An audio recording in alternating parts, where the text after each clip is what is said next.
Dear friends, there is a teacher in Hanoi, North Vietnam, who used to come to Plum and practice. She had cancer. Her name is Sister Đam Nguyen. She originally she came from my root temple because a monk from my root temple in Hue went to the north and set up a temple, and she was a great-grandchild of that teacher. So she found out that she belonged to the Từ temple, so she came to France in order to meet Thầy. After that she found out that she had cancer. And one day she said that I want to go to France and spend 3 months of practice. And after that I will go back to Hanoi and die. And she accepted death. But she wanted to spend her 3 months in Plum, enjoy walking, sitting with Thầy and the Sangha. And that's why when she came, other sisters advised her to go to Bordeaux and see a doctor.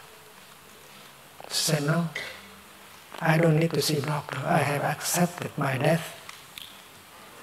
I only want to spend all my time to be with you in Plum. And during these 3 months, she enjoyed sitting, walking with all of us. And she felt we saw her very healthy. And before she went back to Hanoi to die, the sisters in the upper hamlet urged her to go to a doctor. Just to have a look. And she agreed, and she went to the doctor. And the doctor found out that all the metastases had returned to one place. She was healthy after 3 months of practice, with joy, no fear, acceptance. So she continued to live for many, many years after that. 19 years, Sister Thich Nhat Hanh remind us. Almost 20 years. And she's very faithful. She's very eager to share the practice of Plum to the people in Hanoi, in Vietnam.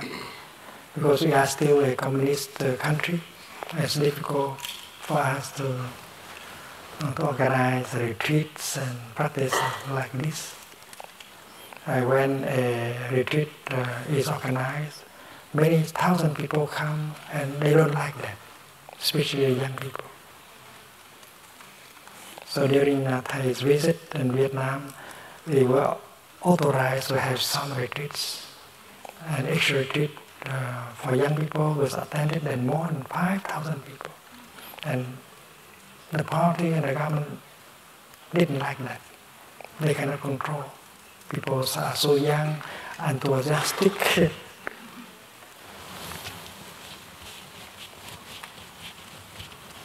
And Sister Đam Nguyen, she built a stupa, a pagoda, a kind of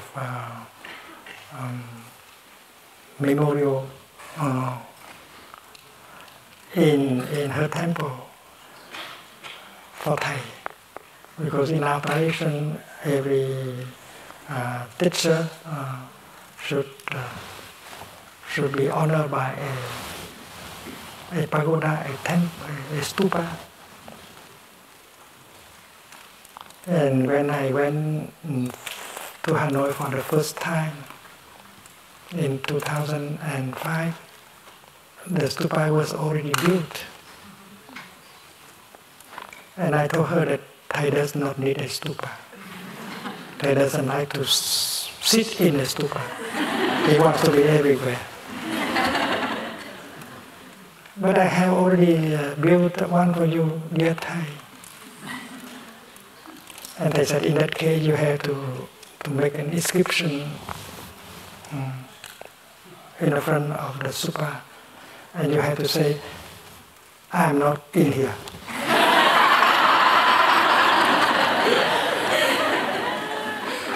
I'm not in here. And that is the fact. If you incinerate my body, you make some ashes, and you put in a small pot and put it. It's not me. I don't like to be in there. Outside is so beautiful. But if people don't understand, you have to add another sentence. I'm not out there either. If you look for me inside, you don't see, and you go and look outside, you cannot see me either. And if they still don't understand, you have to add a third sentence. There is nothing inside, there is nothing outside. And the third is, if there is nothing, it must be found on your way of breathing and walking. If there is anything, that should be found in your way of breathing and walking. So dear friends, if you want to be with Thầy, if you want to see Thay's continuation, the surest place is in you. Your way of breathing, your way of walking, prove that Thầy is in you, and you are a real continuation of Thầy. The way Jesus Christ received the bread and break it and share it, they recognize that it is Jesus, and not his body, his feelings, his perceptions. So the way the Buddha received the bread, break the bread and share the bread, make you recognize him as a living reality.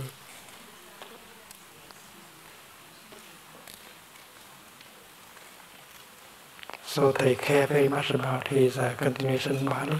And if you really want to care for that, and then the surest place to look for Thầy is in your way of breathing. If you breathe in and out and you find peace and happiness and fulfillment, you know that Thầy is always with you. And when you walk from the parking lot to your office, and if you feel joy, fulfillment, happiness, Thầy is always walking with you. And you should wish Thầy a happy, beautiful continuation body. And you are that body. This is what we want to remind you as we are on our last day of the retreat. After this, you have the time to walk together and sit around the lotus pond. There are already blooming lotus flowers. And when we go home to our city, to our country, we continue this kind of practice. We set up a Sangha if we don't have one already, and we are the true continuation of the Buddha. This is a happy moment, and we should be able to make that happy moment last. Thank you very much.